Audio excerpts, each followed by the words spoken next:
Sadly, in the next 18 minutes when I do our chat, 4 Americans that are alive will be dead through the food that they eat. My name's Jamie Oliver. I'm 34 years old. I'm from Essex in England. And for the last 7 years, I've worked fairly tirelessly to save lives in my own way. I'm not a doctor. I'm a chef. I don't have expensive equipment or medicine. I use information, education. I profoundly believe that the power of food has a primal place in our homes that binds us to the best bits of life. We have an awful, awful reality right now. America, you're at the top of your game. This is one of the most unhealthy countries in the world. Can I please just see a raise of hands for how many of you have children in this room today? Please put your hands up. Aunties, uncles, you can continue to put your hands up. Aunties and uncles as well? Most of you. Okay. We, the adults of the last 4 generations, have blessed our children with the destiny of a shorter lifespan than their own parents. Your child will live a life 10 years younger than you because of the landscape of food that we've built around them. 2/3 of this room today in America are statistically overweight or obese. You lot, you're all right, but we'll get you eventually, don't worry. Right? The statistics of bad health are clear, very clear. We spend our lives being paranoid about death, murder, homicide, you name it. It's on the front page of every paper, CNN. Look at homicide at the bottom, for God's sake. Right?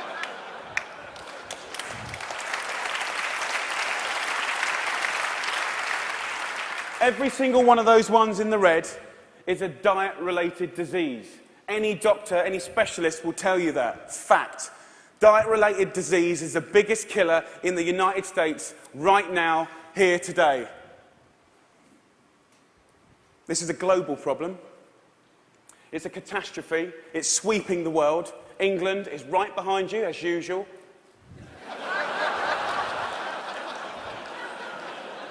I know they were close, but not that close. We need a revolution. Mexico, Australia, Germany, India, China, all have massive problems with obesity and bad health. Think about smoking. It costs way less than obesity now.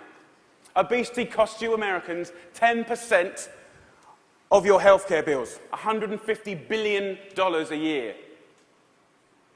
In 10 years, it's set to double, $300 billion a year. And let's be honest, guys, you ain't got that cash. I came here to start a food revolution that I so profoundly believe in. We need it. The time is now. We're in a tipping point moment.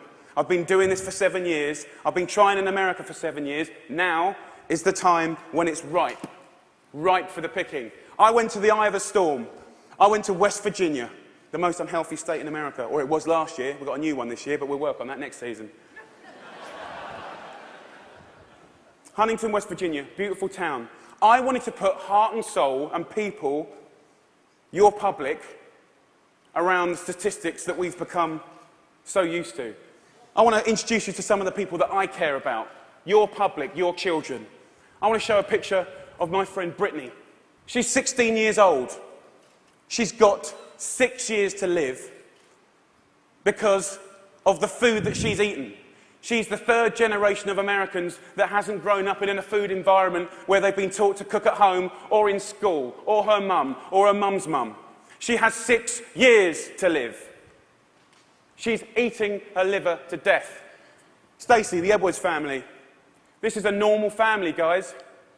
Stacey does her best, but she's 3rd generation as well. She was never taught to cook at home or at school. The family's obese. Justin here, 12 years old, he's 350 pounds. He gets bullied, for God's sake. The daughter there, Katie, she's 4 years old. She's obese before she even gets to primary school. Marissa, she's all right. She's one of your lot. But you know what? Her father, who was obese, died in her arms. And then the second most important man in her life, her uncle, died of obesity. And now her stepdad is obese.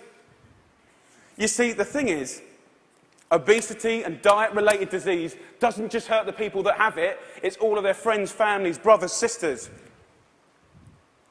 Pastor Steve, an inspirational man, one of my early allies in Huntington, West Virginia. He's at the sharp knife edge of this problem. He has to bury the people, okay? And he's fed up with it. He's fed up with burying his friends, his family, his community. Come winter, 3 times as many people die.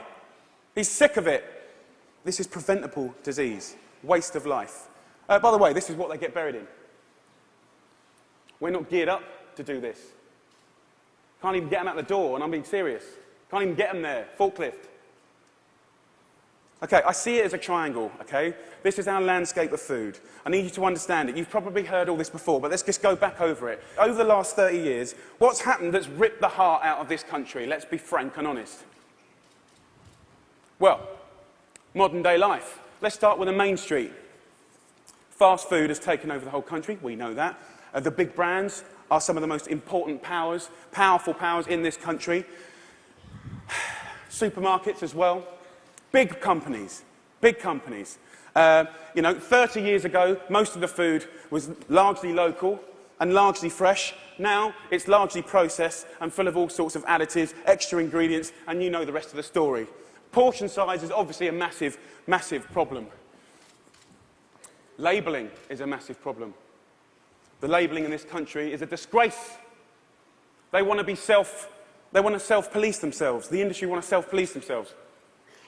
What, in this current climate? They don't deserve it. How can you say something is low fat when it's full of so much sugar? Home. The biggest problem with the home is that used to be the heart of passing on food culture, what made our society. That ain't happening anymore. And you know what, as we go to work and as life changes and as life always evolves, we kind of have to look at it holistically, step back for a moment and readdress the balance. It ain't happening, hasn't happened for 30 years, okay? I want to show you a situation that is very normal right now, the Edwards family. Let's have a talk. This stuff goes through you and your family's body every week. And I need you to know that this is going to kill your children early. How are you feeling? I'm just feeling really sad and depressed right now. That, I want my kids to succeed in life, and this isn't going to get them there. But I'm killing them. Yes, you are. You are. But we can stop that. Normal. Let's get on schools, something that I'm fairly much a specialist in. Okay, school. So what is school? Who invented it? What's the purpose of school? School was always invented to arm us with the tools to make us creative, be able to do wonderful things, make us earn a living, etc., etc., etc. It's been kind of in this sort of tight box for a long, long time, okay? But we haven't really evolved it to deal with the health catastrophes of America, okay? School food is something that most kids, 31 million a day actually, have twice a day, more than often, breakfast and lunch, 180 days of the year. So you could say that school food is quite important, really, judging the circumstances.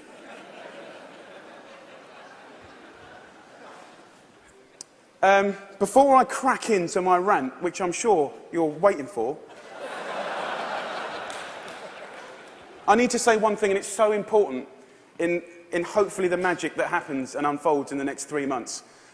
The lunch ladies, the lunch cooks of America, I offer myself as their ambassador. I'm not slagging them off. They're doing the best they can do. They're doing their best. But they're doing what they're told, and what they're being told to do is wrong. The system is highly run by accountants. There's not enough or any food knowledgeable people in the business. There's a problem. If you're not a food expert and you've got tight budgets and it's getting tighter, then you can't be creative. You can't duck and dive and write different things around things. If you're an accountant and a box ticker, the only thing you can do in these circumstances is buy cheaper shit. Now, the reality is the food that your kids get every day is fast food. It's highly processed. There's not enough fresh food in there at all. You know, the amount of additives, E-numbers, ingredients you wouldn't believe. There's not enough veggies at all. French fries are considered a vegetable. Pizza for breakfast. They don't even get given crockery. Knives and forks, no, they're too dangerous. There's scissors in the classroom, but knives and forks, no. And the way I look at it is if you don't have knives and forks in your school, you're purely endorsing, from a state level, fast food, because it's handheld. And yes, by the way, it is fast food. It's sloppy joes, it's burgers, it's wieners, it's pizzas, it's all of that stuff. 10% of what we spend on healthcare, as I said earlier, is on obesity, and it's going to double.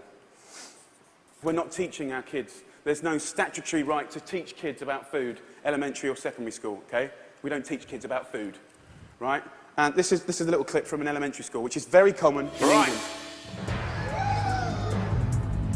Who knows what this is? Potatoes. Potato? So you think these are potatoes? Do you know what that is? Do you know what that is? Broccoli. What about this? Our good old friend. Do you know what this is, honey? Celery. No. What do you think it is, darling? Onion. Onion, no. Immediately you get a really clear sense of, do the kids know anything about where food comes from? Who knows what that is? Pear. What do you think this is?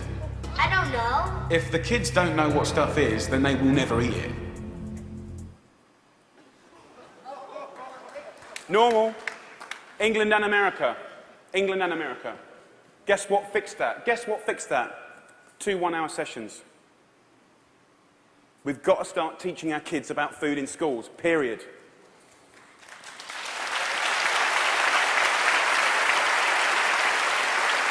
I want to tell you about something that kind of epitomizes the trouble that we're in, guys, okay? I want to talk about something so basic as milk.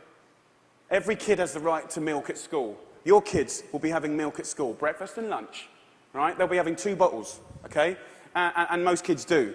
But milk ain't good enough anymore because someone at the milk board, right, and don't get me wrong, I support milk, but someone at the milk board probably paid a lot of money for some geezer to work out that if you put loads of flavourings and colourings and sugar in milk, right, more kids will drink it. Yeah. And obviously, you know, now that's going to catch on. The Apple board is going to work out that if they make toffee apples, they'll eat more apples as well. Do you know what I mean? For me, there ain't no need to flavour the milk, okay? There's sugar in everything. I know the ins and outs of those ingredients. It's in everything. Even the milk hasn't escaped the kind of modern-day problems. There's our milk, there's our carton. In that is nearly as much sugar as one of your favourite cans of fizzy pop, and they're having 2 a day. So, let me just show you. We've got one kid here having, you know, 8 tablespoons of sugar a day, you know. There's your week. There's your month. And I've took the liberty of putting in just the 5 years of elementary school sugar, just from milk. Now, I don't know about you guys, but judging the circumstances, right, any judge in the whole world would look at the statistics and the evidence, and they would find any government of old guilty of child abuse. That's my belief.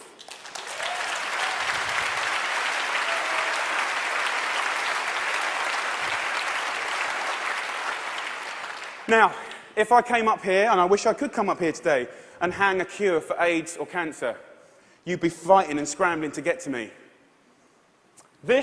All this bad news is preventable. That's the good news. It's very, very preventable. So let's just think about, we've got a problem here, we need to reboot. Okay, so in my world, what do we need to do? Here's the thing, right? It cannot just come from one source. To reboot and make real, tangible change, so that I can look you in the white of the eyes and say, in 10 years' time, the history of your children's lives, happiness, and let's not forget, you're clever if you eat well, you know, you're going to live longer, all of that stuff, it will look different, okay? So, supermarkets. Where else do you shop so religiously? Week in, week out. How much money do you spend in your life in a supermarket? Love them. They just sell us what we want, all right. They owe us to put a food ambassador in every major supermarket. They need to help us shop. They need to show us how to cook quick, tasty, seasonal meals for people that are busy. This is not expensive. It is done in some, and it needs to be done across the board in America soon and quick. The big brands, you know, the food brands, need to put food education at the heart of their businesses. I know, easier said than done. It's the future. It's the only way. Fast food. With the fast food industry, you know, it's very competitive. I've had loads of secret papers and dealings with fast food restaurants. I know how they do it. I mean, basically, they've weaned us on to these hits of sugar, salt and fat and X, Y and Z, and everyone loves them, right? So these guys are going to be part of the solution, but we need to get the government to work with all of the fast food purveyors and the restaurant industry, and over a 5, 6, 7 year period, wean us off the extreme amounts of fat, sugar, fat, and all the other non-food ingredients. Now, also, back to the sort of big brands, labelling, I said earlier, is an absolute farce and has got to be sorted. Okay, school. Obviously, in schools, we owe it to them to make sure those 180 days of the year, from that little precious age of 4 to 18, 20, 24, whatever, they need to be cooked proper, fresh food from local girls on site, okay? There needs to be a new standard of fresh, proper food for your children. Yeah?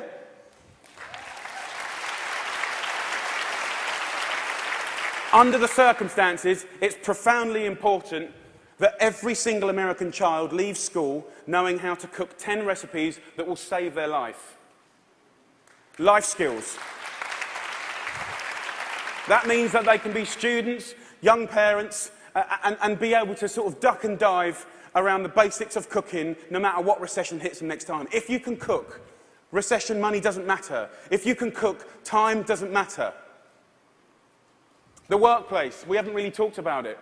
You know, it's now time for corporate responsibility to really look at what they feed or make available to their staff. The staff are the mums and dads of America's children. Marissa, her father died in her hand. I think she'd be quite happy if corporate America could start feeding their staff properly. Definitely, they shouldn't be left out. Let's go back to the home. Now, look, if we do all this stuff, and we can, it's so achievable. You can care and be commercial, absolutely. But the home needs to start passing on cooking again, for sure. For sure. Pass it on is a philosophy. And for me, it's quite romantic, but it's about if one person teaches 3 people how to cook something, you know, and they teach 3 of their mates, that only has to repeat itself 25 times, and that's the whole population of America. Romantic, yes, but most importantly, it's about trying to get people to realise that every one of your individual efforts makes a difference. We've got to put back what's been lost. Huntington Kitchen. Huntington, where I made this programme, you know, we've got this primetime programme that hopefully will inspire people to really get on this change. I truly believe that change will happen. Huntington Kitchen, I work with a community. I worked in the schools. I found local sustainable funding to get every single school in the area from the junk onto the fresh food. $6,500 per school. That's all it takes, $6,500 per school. The kitchen is $25,000 a month, okay? This can do 5,000 people a year, which is 10% of their population, and it's people on people. You know, it's local cooks teaching local people. It's free cooking lessons, guys. Free cooking lessons in the main street. This is real tangible change. Real tangible change. Around America, if we just look back now, there's plenty of wonderful things going on. There's plenty of beautiful things going on. There are angels around America doing great things in schools, farm-to-school setups, garden setups, education. There are amazing people doing this already. The problem is they all want to roll out what they're doing to the next school and the next, but there's no cash. We need to recognise the experts and the angels quickly, identify them, and allow them to easily find the resource to keep rolling out what they're already doing and doing well. Businesses of America need to support Mrs. Obama to do the things that she wants to do.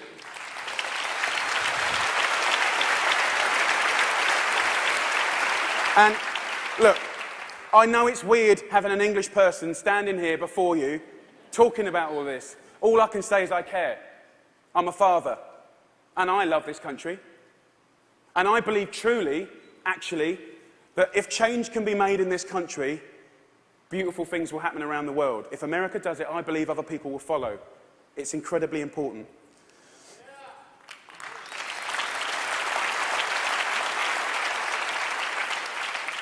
When I was in Huntington, trying to get a few things to work when they weren't, I thought, if I had a magic wand, what would I do? And I thought, you know what, I'd just love to be put in front of some of the most amazing movers and shakers in America. And a month later, Ted phoned me up and gave me this award. I'm here. So my wish.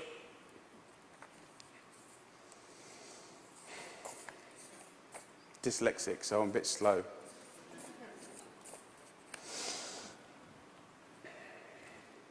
My wish is for you to help a strong, sustainable movement to educate every child about food, to inspire families to cook again, and to empower people everywhere to fight obesity.